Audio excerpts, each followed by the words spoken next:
Ito na yung dahilan na. Ito na yung dahilan ng hindi pagkakaproklama nung Dutae Youth. Ayan o. Dutae Youth as Supreme Court to compel proclamation by Jane Bautista Reporter at Jane Bautista Inquirer. Philippine Daily Inquirer. May 21, 2025, 5:25 a.m. Dutae Youth Party List Chair Ronald Cardema, Inquirer.net file photo. So itong si Dutae Youth Party List Ronald Cardema, tinitreten nito ang PBBM administration na pag hindi daw sila pinuroklama ng COMELEC, may pasasabugin silang mga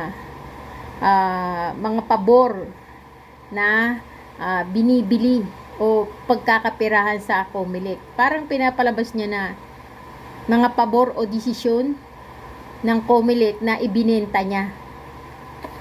So ito nga, naging ano nga ito na trending nga itong isang isang pinalabas niya na parang propaganda na sinasabi niya na itong si COMELEC Commissioner George Garcia ay 2023 o 2022 pa nakipagsabuatan sa pagbebenta ng mga boto ng Pilipino sa magiging outcome ng 2025 election sa komunistang China.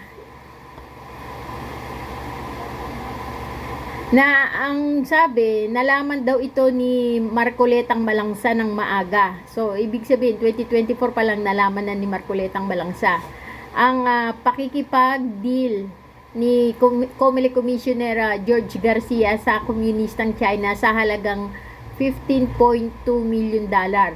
Na sinasabi nga nito ni Ronald Cardema na meron daw 49 offshore account si George Garcia sa iba't ibang bansa like Singapore, North America,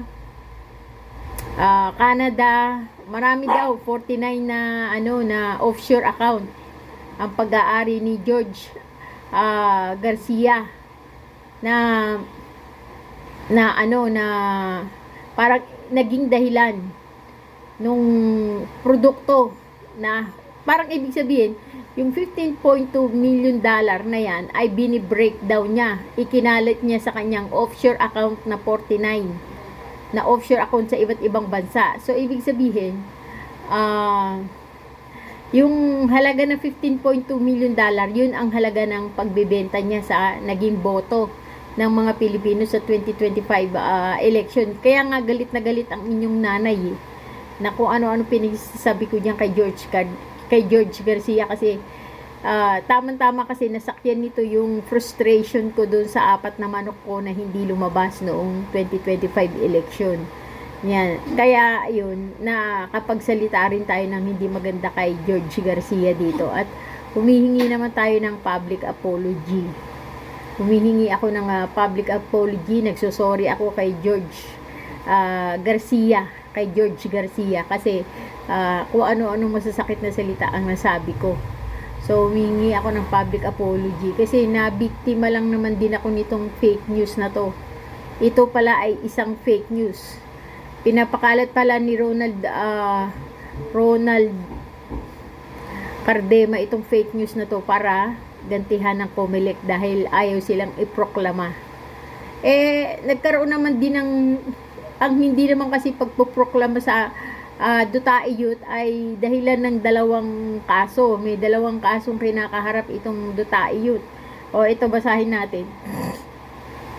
Party list Dutae Youth on Tuesday as the Supreme Court to immediately compel the Commission on Election sitting as the National Board of Canvasser 2 proclaimed the group as one of the winning candidates in the midterm polls. Dutae Youth Party List Chair Ronald Cardema filed the petition for certiorari a day after the National Board of Canvasser deferred the group's proclamation pending the resolution of several cases against it, particularly involving red tagging and election offense.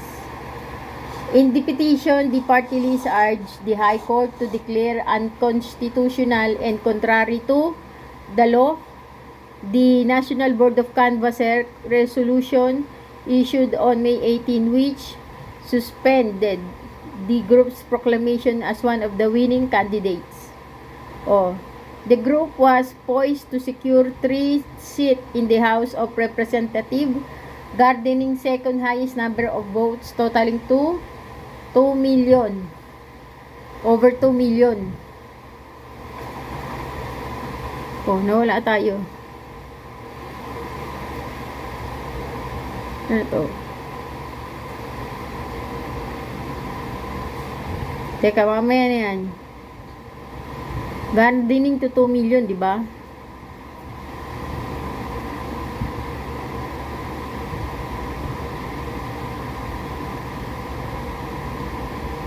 Balik na tayo.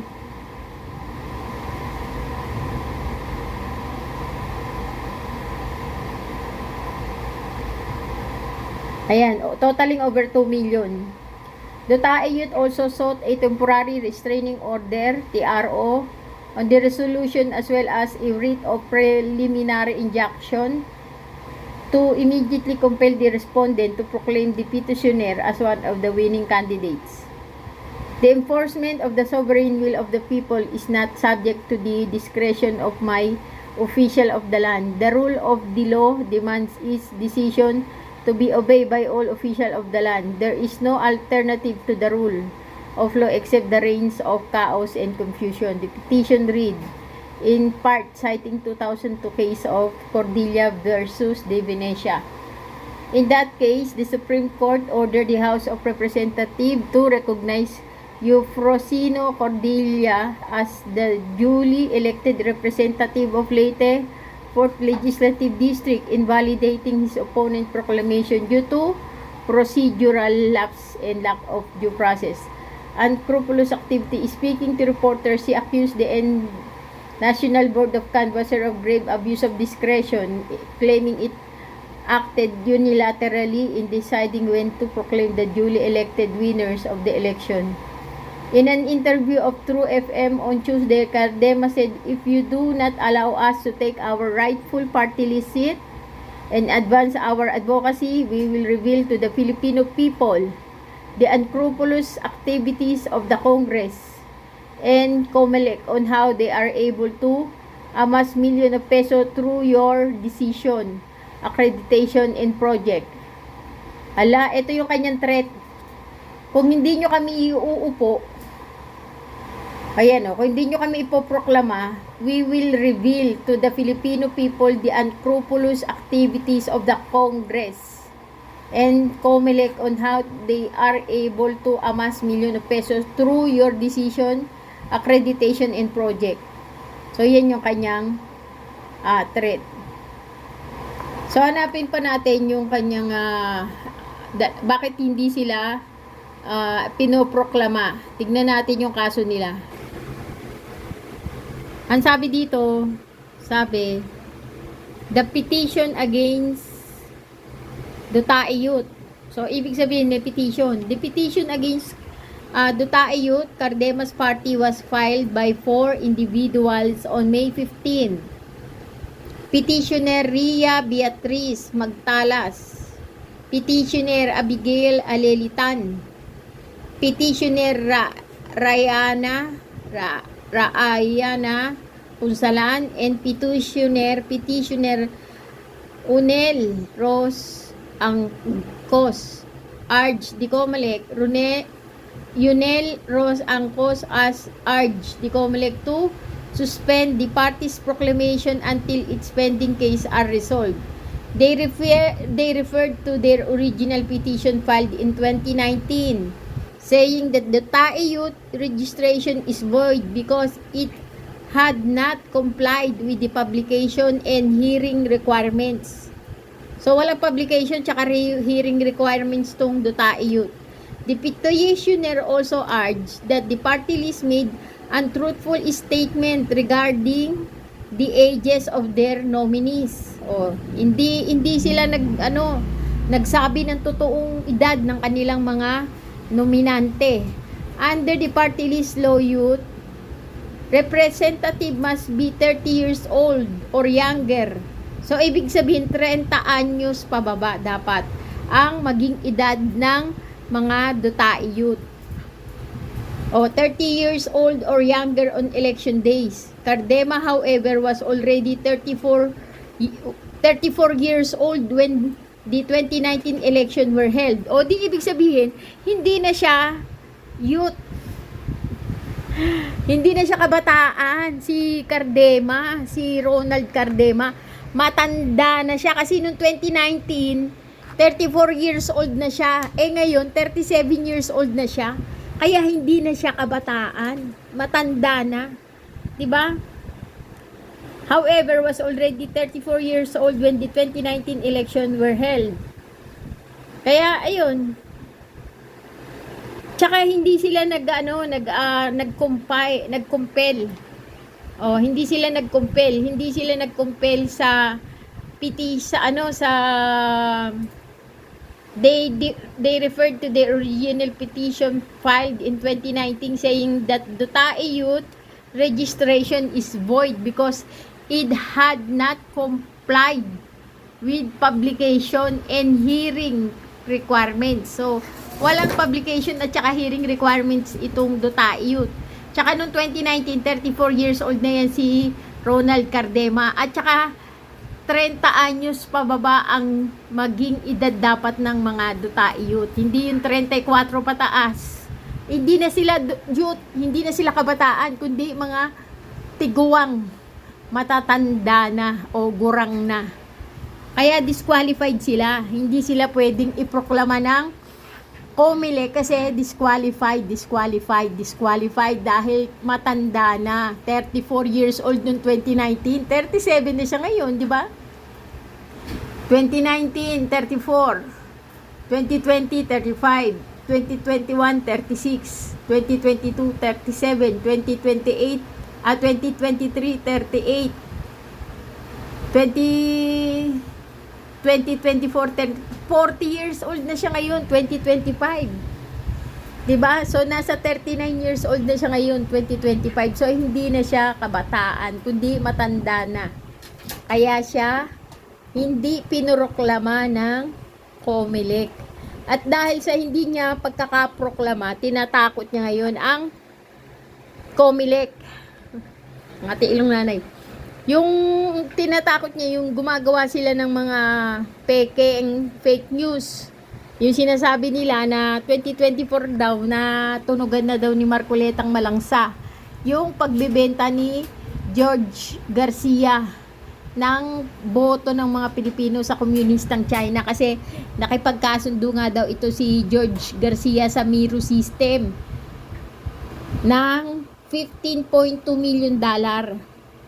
Ngayon, dahil nga daw doon, 49 offshore account ang binuksan ni George Garcia sa Canada, sa Singapore, sa North America. So, sa iba't ibang parte ng mundo, ikinalat niya yung $15.2 million. Ngayon, kaya nga daw naging number 6 si Marcoletang Malangsa. Kasi nalaman daw agad ni Marcoletang Malangsa na ang pakikipag-alyansa ni George Garcia sa komunistang China. Kaya bina-blackmail nga daw ni Marcoletang Malangsa si George Garcia. Kaya inilagay siya ni George Garcia sa number 6. Ngayon, itong si George Garcia, bigla na lang daw naging Dutai, bumaligtad. So, imbis na PBBM, naging Dutai na lang siya. Tapos, sabi pa, itong si George Garcia, yung Miro System, doon daw siya nakipagsabuatan. Yung Miro System daw na yan ay galing ng China.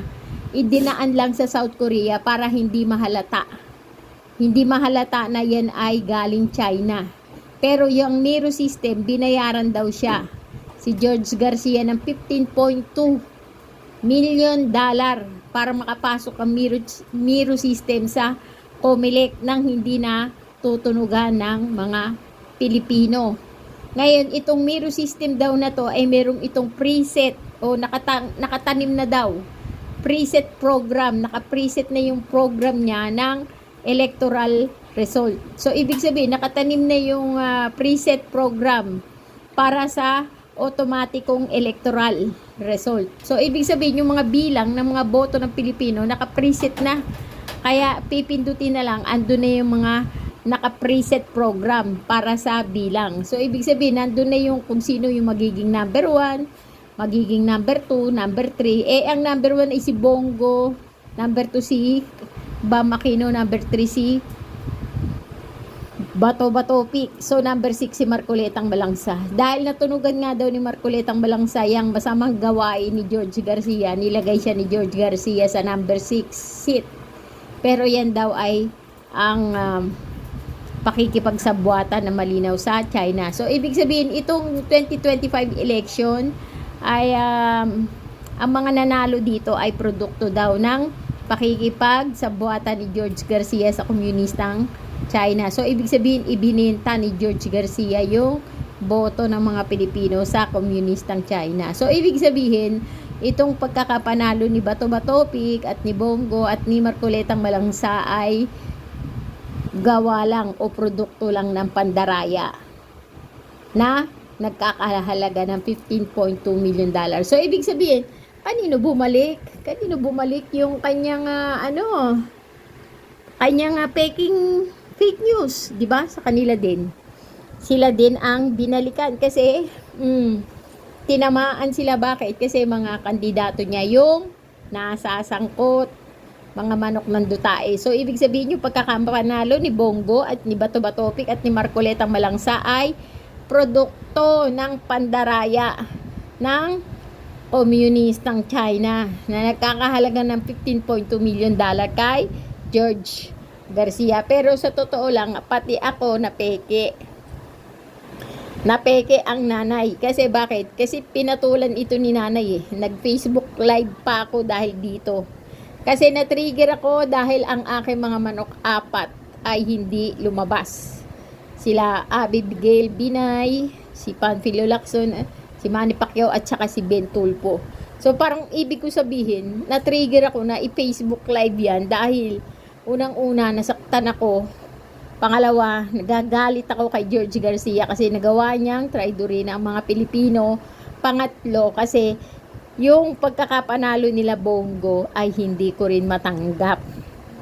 So, ibig sabihin, napatulang ko ang fake news na ito ni Ronald Cardema. So, lahat kasi puro peke dahil yan ay paghihiganti.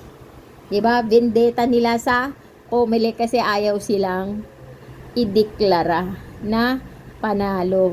Kasi meron silang nalalabag. Hindi sila swak eh. Ibig sabihin yung pinaka-requirements ng pagiging dutae na labag niya. Hindi na siya kabataan. Hindi na siya youth. Matanda na siya. 34 years old noong 2019. So malamang 39 years old na siya ngayon. Kaya tama lang disqualified sila. Okay? So hanggang dito na lang tayo mga bibi ko.